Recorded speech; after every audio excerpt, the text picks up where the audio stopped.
Hi hello friends, എല്ലാ കൂട്ടുകാർക്കും ഇന്നത്തെ എപ്പിസോഡിലേക്ക് സ്വാഗതം. അങ്ങനെ നമ്മുടെ രജനിയാണെങ്കിൽ ആകാശിനോട് പറയുന്നുണ്ട്, എന്തോ ഈ പ്രാവശ്യവും പോയപ്പോൾ വല്ലാത്തൊരു വിഷമം പോലെ. എല്ലാ പ്രാവശ്യവും പോകുമ്പോൾ വിഷമം ഉണ്ടാവാറുണ്ടെങ്കിലും ഈ പ്രാവശ്യം വല്ലാത്തൊരു മനസ്സിനൊരു ബുദ്ധിമുട്ട് പോലെ ആകാശ് എന്ന് പറയാണ്. അതെനിക്ക് വെറുതെ തോന്നുന്നതാടോ എന്ന് പറയുന്നുണ്ട്. ആ ആകാശ്, അതിലെ ട്രാഫിക് പോലീസ് എന്ന് വിളിച്ചായിരുന്നു. ഈ നമ്പറിലേക്ക് തിരിച്ചു വിളിക്കാൻ പറഞ്ഞായിരുന്നു. ആ അതെയോ, അത് ഞാൻ വിളിച്ചോളാം. അല്ല ആകാശ്, ട്രാഫിക് പോലീസിന്റെ കേസ് എന്താ? അത് വല്ല പെറ്റി കേസായിരിക്കും. ചിലപ്പോ ഞാൻ വല്ല നോ പാർക്കിങ്ങിൽ എങ്ങാനും വണ്ടി പാർക്ക് ചെയ്തിട്ടുണ്ടാവുമായിരിക്കും. ഓ, എന്തായാലും വിളിച്ചു നോക്കട്ടോ എന്ന് പറയാണ്. ശരി എന്ന് പറയുന്നുണ്ട്. അതിനുശേഷം നമ്മുടെ രചനയാണെങ്കിൽ കാർ ചോദിക്കണ്ട്, അല്ല ആകാശ്, ഇന്നലെ രാത്രി തൊട്ട് കാർ എന്താ അവിടെ കൊണ്ടേ പാർക്ക് ചെയ്തത്? ഓ അതോ, വേറൊന്നിനോട് എനിക്ക് ഭയങ്കര ഉറക്കം വരുമായിരുന്നു. അതുകൊണ്ട് ഞാൻ പിന്നെ കാറ് കേറ്റിടാൻ നിന്നൊന്നുമില്ല, അവിടെ തന്നെ അങ്ങോട്ട് വെച്ചു. ആ ശരി എന്ന് പറഞ്ഞിട്ട് രചന വേഗം കാറിന്റെ അടുത്തേക്ക് പോവാണ്. അപ്പൊ കാറിന്റെ ആ സൈഡിലൊക്കെ ചിപ്സ് ഇങ്ങനെ കിടക്കുവാട്ടോ, ഒരു കവറും ഉണ്ട്. ആ ഇതെന്താ കാറിന്റെ ഫ്രണ്ടിലൊക്കെ ചിപ്സ് ഇങ്ങനെ കിടക്കണത്? ഇത് ആദിയുടെ ഫേവറേറ്റ് ചിപ്സ് ആണല്ലോ. ആകാശ് ആദിക്ക് ഈ ചിപ്സ് വാങ്ങി കൊടുത്തായിരുന്നോ? എന്താ രചന? അല്ല, ആകാശ് ഇങ്ങനെ ചിപ്സ് വാങ്ങിച്ചു കൊടുത്തായിരുന്നോന്ന്? അതെ അതെ, ഞാനും ആദ്യം കൂടി ചിപ്സ് കഴിച്ചുകൊണ്ടിരിക്കുകയായിരുന്നു. പെട്ടെന്ന് വണ്ടി എന്തെങ്കിലും കാറിലങ്ങോട്ട് തെറിച്ച് വീണതാണ് ചിപ്സ് ഒക്കെ. ആ ശരി. അല്ല, താനിങ്ങനെ ക്വസ്റ്റ്യൻ ചെയ്യാണ്ടേ എനിക്ക് നല്ലൊരു കോഫി ഇട്ടന്നേ. ശരി എന്ന് പറഞ്ഞിട്ട് രചന അകത്ത് പോവാണ്. ആ സമയത്ത് ആകാശ് ആലോചിക്കാട്ടോ, നമ്മുടെ ആദിയുടെ വണ്ടി ഇടിച്ചതും അതുപോലെ തന്നെ ചിപ്സ് എങ്ങനെയാണ് കാറിന്റെ ഫ്രണ്ടിലേക്കൊക്കെ വീണ കാര്യങ്ങളൊക്കെ ഇങ്ങനെ ആലോചിക്കുകയാണ്. അങ്ങനെ ആകാശ് ഉറപ്പിക്കുകയാണ് തന്റെ വണ്ടി ഇടിച്ചത് ആദിയുടെ നേരെ തന്നെയാണെന്നുള്ള കാര്യം ആകാശ് ഞെട്ടലോടെ തന്നെ ഉറപ്പിക്കുക കേട്ടോ. അതിനുശേഷം കാണിക്കണത് ഇഷിതേനെയാണ്. ഇഷിതയാണെങ്കിൽ ആകെ ദേഷ്യത്തിൽ ഒരുങ്ങിക്കൊണ്ടിരിക്കുക കേട്ടോ. അങ്ങനെ മുടി കെട്ടുന്നുണ്ട്, കമ്മലിടുന്നുണ്ട്. ആ സമയത്ത് മഹേഷ് പതിക്കെ ഇഷിതയുടെ അടുത്തേക്ക് വരുവാണ്.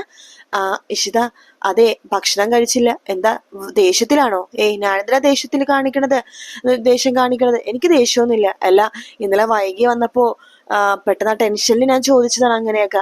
ചോദിക്കണം, അതൊക്കെ പൗരുഷത്തിന്റെ ഒരു ഭാഗമാണല്ലോ എന്നൊക്കെ പറഞ്ഞിട്ട് ഇഷിത വീണ്ടും വീണ്ടും ഒരുങ്ങിക്കൊണ്ടിരിക്കുകയാണ്.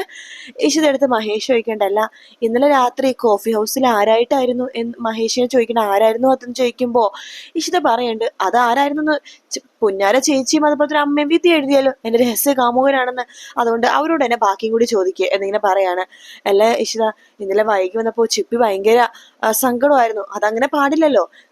ചിപ്പി അറിയണ്ടേ അമ്മയുടെ ഡ്യൂട്ടി എന്താന്ന്?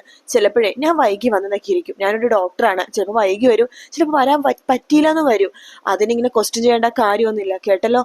പിന്നെ അമ്മക്കൊരു വിചാരമുണ്ട്, അമ്മയുടെ കൊച്ചുമകളെ ഞാനെന്തോ കിഡ്നാപ്പ് ചെയ്യുന്നു, അതിന്റെ ആവശ്യമൊന്നും എനിക്കില്ല എന്നൊക്കെ പറഞ്ഞിട്ട് ഇഷിതക്ക് ഒരു ഫോൺ വരുവാണ്. ഹലോ. ഓ അതെയോ, ശരി. ഒരു കാര്യം ചെയ്യും, ഓക്സിജൻ ലെവൽ അത്രയ്ക്കും കൂടെ കുറവാണെങ്കിൽ വെന്റിലേറ്ററിൽ മാറ്റേ, ഞാൻ വന്നിട്ട് ഫൈനലിസ്റ്റ് ചെയ്യാം എന്ന് പറഞ്ഞിട്ട് ഫോം വെക്കുവാണ്. ശേഷം മഹേഷിനോട് പറയുന്നുണ്ട്, ഞാൻ പറഞ്ഞത് ഓർമ്മയുണ്ട്, ചിലപ്പോൾ വന്നെന്ന് ഇരിക്കും, വന്നില്ലെന്നിരിക്കും എന്നൊക്കെ പറഞ്ഞിട്ട് ഇഷിത അവിടെ നിന്ന് പോകുവാട്ടോ. അതിനുശേഷം കാണിക്കുന്നത് പ്രിയാമണിനെയും അതുപോലെ തന്നെ മാഷിനെയും സുചിത്രേനെയൊക്കെയാണ്. പ്രിയാമണിയാണെന്നുണ്ടെങ്കിൽ മാഷിനോട് പറയണ്ട്, മാഷെ എന്തായാലും അവള് ഹോസ്പിറ്റലിൽ പോണ മുമ്പ് ഇവിടെ വരുമായിരിക്കും. ഇവിടെ വരുമ്പോ ഒരു ഗ്ലാസ് ചായ ഉണ്ടാക്കി കൊടുത്തു തനിക്ക്. ചായ ഉണ്ടാക്കി കൊടുക്കാണ് മാഷ് പറയണത്. അവൾക്ക് ചായ അല്ല, ഞാൻ ഇവിടെ പെട്ടിക്കടയിൽ നടത്തുന്നില്ല ചായ കൊടുക്കാനായിട്ട്. മാഷിന് ചോദിക്കാൻ പറ്റുമോ ഇല്ലയോ? അതെ, സ്വപ്നവലി പറഞ്ഞതേ കുറച്ച് കൂടിപ്പോയി, പറഞ്ഞതിൽ തെറ്റൊന്നുമില്ല. ഒരാളിങ്ങനെ വൈകി വരുമ്പോ ആരായാലും ഇങ്ങനെയൊക്കെ ആവില്ലേ എന്ന് പറയാണ്. ശരിയാ, ഞാൻ സംസാരിക്കാം അവളോട് എന്ന് മാഷ് പറയാണ്. ആ സമയത്ത് സുചിത്ര പറയണ്ട്, അതെ, ഞാൻ ഇളയമയുടെ കൂടെയാണ് കേട്ടോ. ഇന്നലെ ഇഷിതച്ചി കാണിച്ചത് കുറച്ച് കൂടിപ്പോയി എന്ന് പറയാണ്. കുറച്ച് നന്നായിട്ട് കൂടിപ്പോയി എന്ന് പ്രിയാമണി പറയുന്നുണ്ട്. ആ സമയത്ത് ഇഷിത വാതിൽ മുട്ടിയിട്ട് വാതിൽ തുറന്നു വരുവാട്ടോ. പ്രിയാമണി, ദേ മോള് വന്നു, മോൾക്കൊരു കപ്പ് കോഫി കൊടുക്കാവോ? അതെ, ഞാൻ ഇവിടെ പെട്ടിക്കടം നടത്തുന്നില്ല, മോൾത്ത് പറ എന്നിങ്ങനെ പറയാണ്. ശേഷം മാഷ് ഇഷിതത്ത് പറയുന്നുണ്ട്, അതെ, നീ ഇന്നലെ എത്ര മണിക്കാ വന്നത് വീട്ടിലേക്ക്? അതൊരു 3 മണി കഴിഞ്ഞ് കാണുമായിരിക്കും. രാവിലെ 3 മണിയോ രാത്രി 3 മണിയോ? അത് രാത്രി 3 മണി കഴിഞ്ഞിട്ടുണ്ടാവും. അതുവരെ എവിടെയായിരുന്നു ചോദിക്കുമ്പോഴേക്കും, എനിക്ക് ഹോസ്പിറ്റലിൽ ഒരു എമർജൻസി കേസ് ഉണ്ടായിരുന്നു. സ്വന്തം ഭർത്താവിനെ വിളിച്ചു പറയാൻ പറ്റാത്ത എന്ത് എമർജൻസി കേസ് അടി നിനക്കുള്ളത് എന്ന് ചോദിക്കുമ്പോൾ ഇഷിതയുടെ മുഖം ആകെ മാറുവാട്ടോ. ഇഷിത മാഷിന്റെ മുഖത്തേക്ക് നോക്കുവാണ്. മാഷ് പറയണ്ട്, ആവാം, തന്റെയോ ചാടിത്തരോ ഒക്കെ ആവാം, പക്ഷെ ഇത് ഇത്തിരി കൂടിപ്പോയി. ഇന്നലെ ആ പാവം മഹേഷ് എവിടെയൊക്കെ നിന്നെ അന്വേഷിച്ച് നടന്നെന്ന് അറിയാവോ? ഒരു രാത്രി ഒരു പെണ്ണിനെ കാണാതെ ആയിക്കഴിഞ്ഞാൽ വൈകി കഴിഞ്ഞാൽ അവരെത്രമാത്രം വിഷമിക്കുന്നു നിനക്കറിയാവോ? എല്ലാം വളർത്തു ദോഷമാണെന്നേ പറയുള്ളൂ കേട്ടല്ലോ. എല്ലാവരുടെ മുമ്പിൽ എന്നെ നാണം കെടുത്തണം നിനക്ക് നിർബന്ധമാണോ എന്ന് പറയാണ്. ഞാൻ അതുമായിട്ട് ആരുടെ മുമ്പിൽ തല കുനിച്ച് നിന്നിട്ടില്ല, വന്നിട്ടില്ലേ പ്രഭുദേവ മാഷിന് ആദ്യമായിട്ടാ തല കുനിച്ച് നിൽക്കേണ്ടി വന്നത് എന്ന് പറയുമ്പോൾ സുചിത്ര വരുന്നുണ്ട്. ആ സമയത്ത് സുചിത്ര ഇഷിയുടെ അടുത്ത് പറയുന്നുണ്ട്, ചേച്ചി ഇന്നലെ ചെയ്തത് കുറച്ച് കൂടിപ്പോയോട്ടോ. മഹേഷ് ചേട്ടനോടോ ആ വീട്ടുകാരടുത്ത് ആർക്കെങ്കിലും ഒന്ന് പറയാതെ ചേച്ചിക്ക് വൈകി വരുന്ന കാര്യം.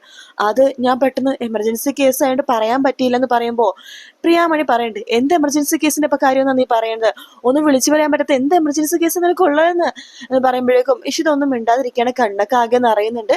അതിനുശേഷം ഇഷിത അവിടെ നിന്ന് അങ്ങോട്ട് പോകുവാട്ടോ. ഇഷിത പോയി കഴിയുമ്പോഴേക്കും മാഷ് പ്രിയാമണിയുടെ അടുത്ത് പറയുന്നുണ്ട്, പ്രിയാമണി എന്റെ മോള് വിഷമിച്ചു പോയത് കണ്ടില്ലേ?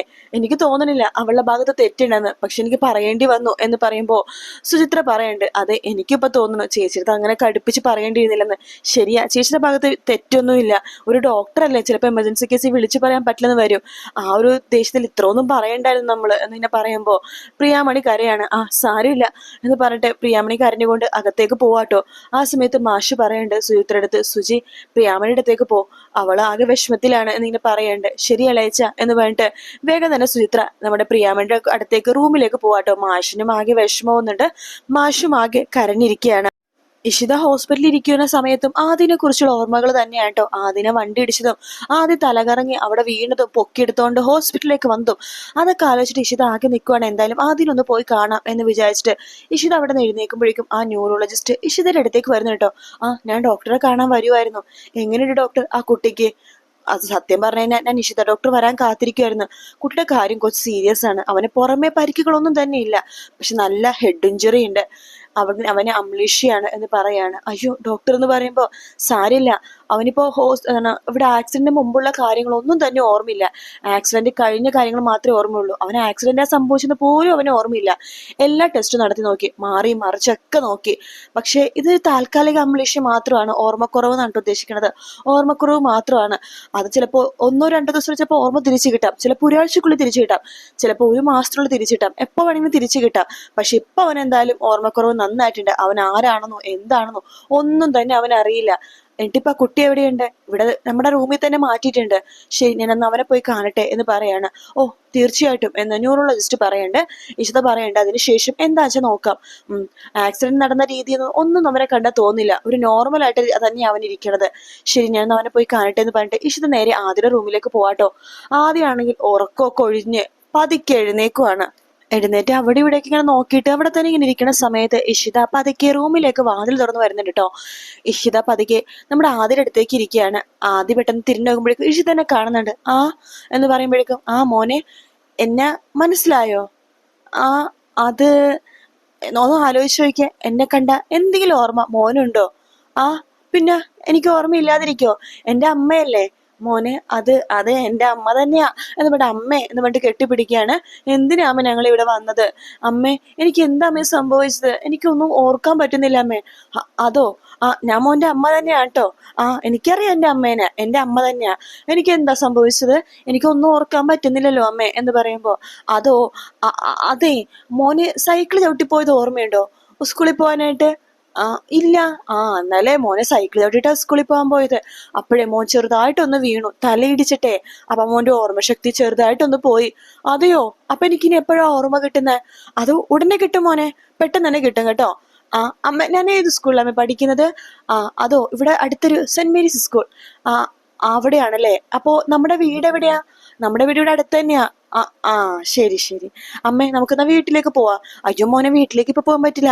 അതെ മോനെ, ശരീരമൊക്കെ ഒരു വേദനയില്ലേ? ചെറിയൊരു വേദനയുണ്ട്.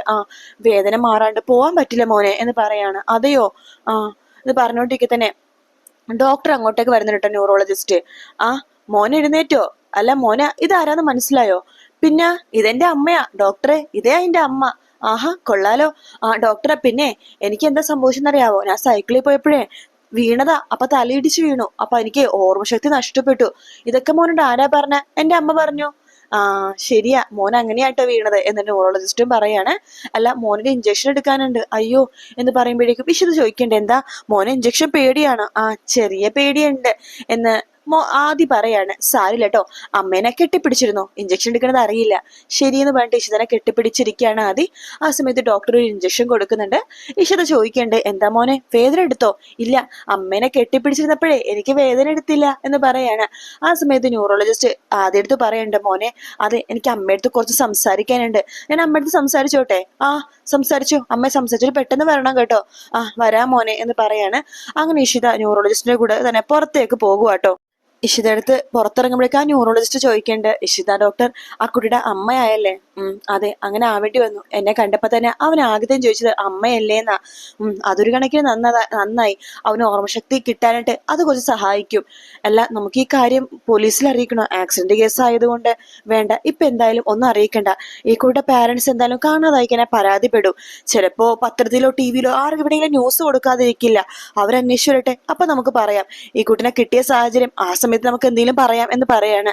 പിന്നെ അവൻ എന്റെ അമ്മയായിട്ട് എന്നെ അമ്മയായിട്ടാ കാണുന്നത്. അതെ, പക്ഷെ അതിലൊരു അപകടമുണ്ട് ഡോക്ടർ. അതെന്താ എന്ന് ചോദിക്കുമ്പോഴേക്കും, അല്ല ഡോക്ടർ അമ്മയായിട്ടാ കാണുന്നത്, ശരി സമ്മതിച്ചു. പക്ഷെ നാളൊരു സമയത്ത് അവന് ഓർമ്മ വരുമ്പോ ഡോക്ടർ ആരാന്ന് പോലും അവന് അറിയാൻ പറ്റില്ല. ഡോക്ടർ ഇഷിതയുടെ സ്വഭാവം എനിക്ക് നന്നായിട്ട് അറിയാം. ഒരു കുട്ടിയുടെ അമ്മയായി കഴിഞ്ഞാൽ പിന്നെ ഡോക്ടർ ആ കുട്ടിയുടെ അമ്മ തന്നെയായി തീരും. അപ്പൊ അതുകൊണ്ട് ഡോക്ടർക്ക് തന്നെ ആയിരിക്കും അതിന്റെ വിഷമം. സാരില്ല, എന്തായാലും അവന്റെ അസുഖം മാറണം, എനിക്ക് അത്രയേ ഉള്ളൂ. പിന്നെ അവനെ ഒരു അമ്മയല്ലേ, അപ്പൊ അവൻ പറയണത് അവന്റെ അടുത്തുനിന്ന് മാറരുതെന്നാ. പക്ഷെ എന്റെ ജോലിയുടെ കാര്യം ഡോക്ടർക്ക് അറിയാലോ. അതുകൊണ്ട് എനിക്ക് ജോലി ചെയ്യണം, എന്തെങ്കിലുമൊക്കെ ഒരു മാർഗ്ഗം കണ്ടുപിടിക്കണം എന്ന് പറയാണ്. ശരി, എന്നാൽ ഞാൻ ക്വാർട്ടേഴ്സിലേക്ക് പോവാ ഡോക്ടർ എന്ന് ന്യൂറോളജിസ്റ്റ് പറയുമ്പോൾ ഇഷ്ട പറയുന്നുണ്ട്, സോറി ഡോക്ടർ ഇന്നലെ ഉറങ്ങി കാണില്ലല്ലേ? സാരില്ല, ഞാൻ എന്നാ പോയിട്ട് വരാം എന്ന് പറഞ്ഞിട്ട് ന്യൂറോളജിസ്റ്റ് അങ്ങോട്ട് പോകുക കേട്ടോ. ശേഷം ഇഷിതയുടെ ഫോണിലേക്ക് ഒരു കോള് വരുവാണ്. ഹലോ, ഇഷിത ഡോക്ടറാണ്. എന്റെ കാർ ആ വഴി പോയിരുന്നോ? ആക്സിഡന്റോ? ഇല്ല, എനിക്കറിയില്ല എന്ന് പറഞ്ഞിട്ട് ഫോൺ കട്ട് ചെയ്യാണ്. ഏതോ ട്രാഫിക് പോലീസാണ് വിളിച്ചിരിക്കുന്നത്. അതിനുശേഷം നിഷിത എന്തൊക്കെയോ ഇങ്ങനെ ആലോചിച്ചിരിക്കുന്ന ഭാഗത്തോട് കൂടിയിട്ടാട്ടോ എപ്പിസോഡ് തീരുന്നത്. നാളത്തെ പ്രൊമോയില് കാണിക്കുന്നത് ഇഷിത വീണ്ടും ആദിയുടെ അടുത്ത് പോയിരിക്കുന്നുണ്ട്. അപ്പൊ ആദി നമ്മുടെ ഇഷിത അടുത്ത് ഇങ്ങനെ ചോദിക്കുന്നുണ്ട്, അമ്മേ എന്റെ പേരെന്താമ്മേ എന്നിങ്ങനെ ചോദിക്കുക കേട്ടോ. ആ സമയത്ത് ഇഷിതക്ക് പെട്ടെന്ന് മനസ്സിലൊരു പേര് തോന്നുവാണ്. ഇഷിതയുടെ പേര് ഇഷിത എന്നാണല്ലോ, അതുകൊണ്ട് മോന്റെ പേര് ഇഷാദ് എന്ന് പറയാണ്. എന്താ, നല്ല പേരാണല്ലോ എന്റെ പേര് എന്ന് നമ്മുടെ ആദി പറയാണ്. അങ്ങനെ ഇഷാദ് എന്ന് പേരിടാണ് നമ്മുടെ ഇഷിത ആദിക്ക് വേണ്ടിയിട്ട്. അതിനുശേഷമാണെന്നുണ്ടെങ്കിൽ നമ്മുടെ വിവേകിനോടാണെന്നുണ്ടെങ്കിൽ മഹേഷ് പറയുന്നുണ്ട്, സത്യം പറഞ്ഞാൽ ഞാനും ഇഷിതയും വഴക്കിടുകയല്ല, ഞാനും ഇഷിതയും തമ്മിൽ കൂടുതൽ അടുക്കുകയാണ് ചെയ്യണത് എന്ന് പറയാണ്. അങ്ങനെ ഒരുപാട് നേരം ഇഷിതനെ കുറിച്ച് ആലോചിച്ചുകൊണ്ടിരിക്കുകയാണ് മഹേഷ്. ആ ഒരു ഭാഗത്തോടൊക്കെ കൂടിയിട്ടാട്ടോ പ്രൊമോ തീരുന്നത്. വീഡിയോ ഇഷ്ടപ്പെടുകയാണെങ്കിൽ ലൈക്ക് ചെയ്യാനും സബ്സ്ക്രൈബ് ചെയ്യാനും കമന്റ് ചെയ്യാനും മറക്കല്ലേ. മറ്റൊരു വീഡിയോ ആയിട്ട് വീണ്ടും കാണാം. Take care, bye bye.